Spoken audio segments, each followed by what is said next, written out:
নিয়ামতপুরের ১ নং হাজিনগর ইউনিয়ন বিএনপির আয়োজনে দোয়া ও ইফতার মাহফিল।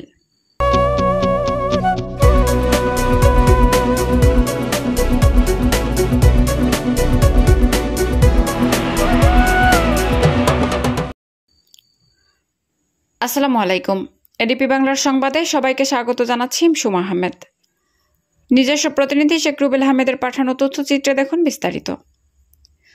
বাংলাদেশ জাতীয়তাবাদী দল বিএনপির চেয়ারপারসন ও ৩ বারের সাবেক প্রধানমন্ত্রী বেগম খালেদা জিয়ার সুস্থতা এবং দীর্ঘায়ু কামনায় নওগাঁ ১ আসনের সাবেক সংসদ সদস্য বীর মুক্তিযোদ্ধা ডক্টর মোহাম্মদ সালেক চৌধুরীর নেতৃত্বে নিয়ামতপুর উপজেলার বিভিন্ন ইউনিয়নে ইফতার ও দোয়া মাহফিল চলমান রয়েছে।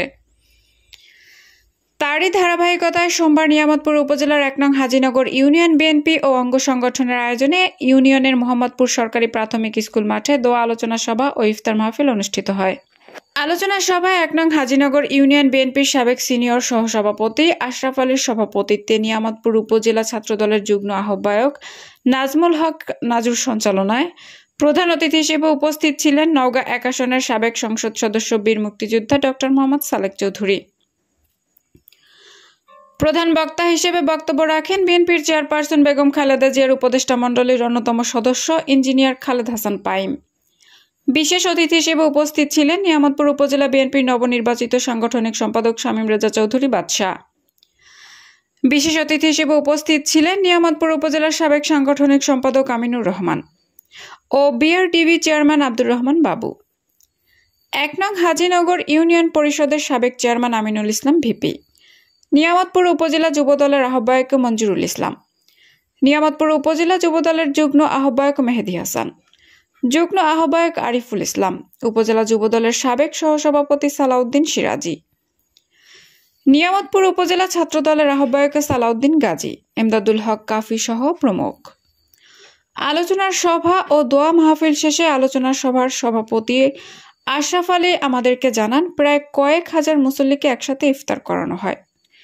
তিনি এডিপি বাংলাকে জানান আমাদের আয়োজন আরো অনেক বেশি, আমরা পর্যাপ্ত আয়োজন করেছি যেন কেউ ইফতার থেকে বাদ না পড়ে। ইফতারে অংশগ্রহণকারী মুসল্লিরা এত সুন্দর আয়োজন করার জন্য আয়োজকদেরকে ধন্যবাদ জানান। তিনি আরো বলেন দীর্ঘ ১৬ বছর পরে আমরা খোলা মাঠে কোনো প্রকার বাধা ছাড়াই আমাদের নেত্রী এবং আমাদের নেতা তারেক রহমানের জন্য দোয়া করতে পেরেছি, এজন্য আমরা অনেক খুশি।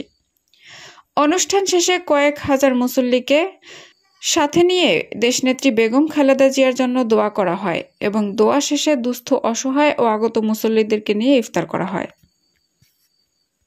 বিএনপি ক্ষমতায় আসছে, সামনে আমাদের ভোট এবং আপনারা মাথায় রেখেন এই ভোট ব্যালটে ভোটের মাধ্যমে আপনার ক্যান্ডিডেটকে আপনাকে জিতাইতে হবে। আপনারা যারা উপস্থিত আছেন তারা মাথায় রাখেন আওয়ামী লীগের ভোটগুলো হয়েছিল সিলেকশন ভোট, এখন বিএনপির ভোট হবে ইলেকশনের ভোট।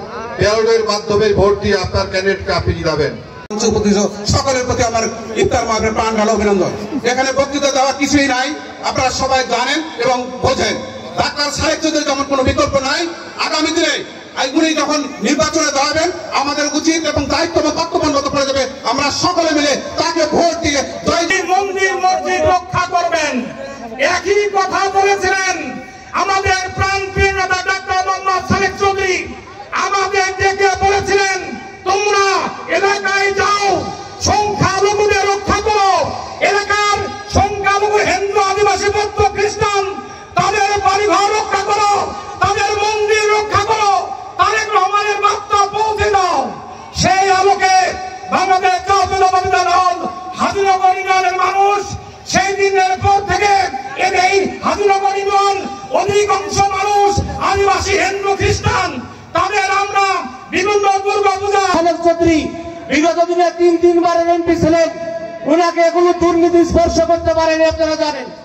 উনি একজন ডাক্তার মানুষ, ওনার আর্থিক অবস্থা সম্পর্কে জানা আছে, ওনার বর্ণনা দেওয়ার প্রয়োজন নাই। কিন্তু আপনাদের গ্রামের পাশের আরেকজন আওয়ামী লীগের নেতা মন্ত্রী হয়েছিলেন, তারও অর্থনৈতিক অবস্থা প্রতিপত্তি জানেন।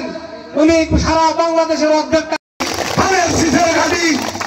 আপনারা এই মাঠে আজকে স্কুল মাঠে কানাই কানাই পূর্ণ হয়ে আপনারা জানিয়ে দিয়েছেন। সংগ্রামী ভাইয়েরা আমার, সংগ্রামী ভাইয়েরা আমার, আজকে ইউনিয়নে যত উন্নয়ন হয়েছে সমস্ত কিছুই আমাদের সাবেক এমপি বীর মুক্তিযোদ্ধা ডাক্তার সালেক চৌধুরীর হাত ধরে হয়েছে। ভাইয়েরা তো পূর্বে দেখেছি এই ইউনিয়ন থেকেই একজন মন্ত্রী ছিল, কিন্তু কি ছিল নামে মাত্র মন্ত্রী। সেই মন্ত্রী শুধু নিজের খাওয়া। আগামীতে এটা আওয়ামী নয়, বিএনপি ভোটের রাজনীতিতে স্বীকার করে। আওয়ামী লীগ কিন্তু ভোট চুরির রাজনীতিতে ভোটের রাজনীতি করে, বিএনপি কিন্তু ভোটের রাজনীতি করে, বুঝতেছেন? আওয়ামী লীগ ভোটের রাজনীতি করে না। এই আশায় থাকবেন না যে আগামীতে আওয়ামী লীগ নাই, বিএনপি এমনি জিতবে। রাজনীতি অত সহজ নয়। সামনের ভোট খুব কষ্টের ভোট হবে, মানুষের কাছে যেতে হবে, সাধারণ মানুষকে বোঝাতে হবে। এই সামনে যে দুর্নীতির দিনগুলো আসছে, এই দিনগুলো সাধারণ মানুষ আমাদের কর্ণধর, কর্মীরাই দলের জীবন।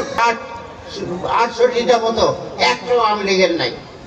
একটা খেতাবো শেখ মুজিবুর রহমান নিজের দলের লোককে দিতে পারে নাই, কারণ আওয়ামী লীগের কেউ যুদ্ধই করে নাই।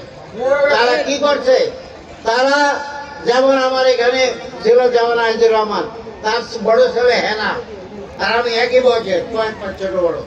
আমরা তো ইন্ডিয়াতে, আমার বাবাও ছিল, পরিবার সবাই। আমি বললাম যাও ট্রেনিং নিতে যাই, উদয় গুলি খেতে যাবো না, যাইনি। এখন আসে এবার 2 বছর আগে সের আগে মুক্তিযুদ্ধ হয়েছে,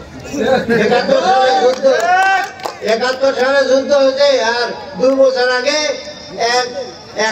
1 লক্ষ কতটা মুক্তিযোদ্ধা বানাচ্ছে শেখ হাসিনা। তাদের অনেকের বয়স 71 সালে কারো 8 বছর 9 বছর। তারা এখানে তো তুলতে পারবে না। এরা মানে আওয়ামী লীগের শেখ হাসিনা নিজে খায় টাকা, এবং সবাই আওয়ামী লীগ খাও, অন্য পাবলিক কিছু খাইতে পারবে না। আমরা যারা যুদ্ধ করেছিলাম তারা আমরা শপথ নিয়েছিলাম, আমরা যদি স্বাধীন করি প্রথম আওয়ামী লীগ গুলোকে আগে গুলি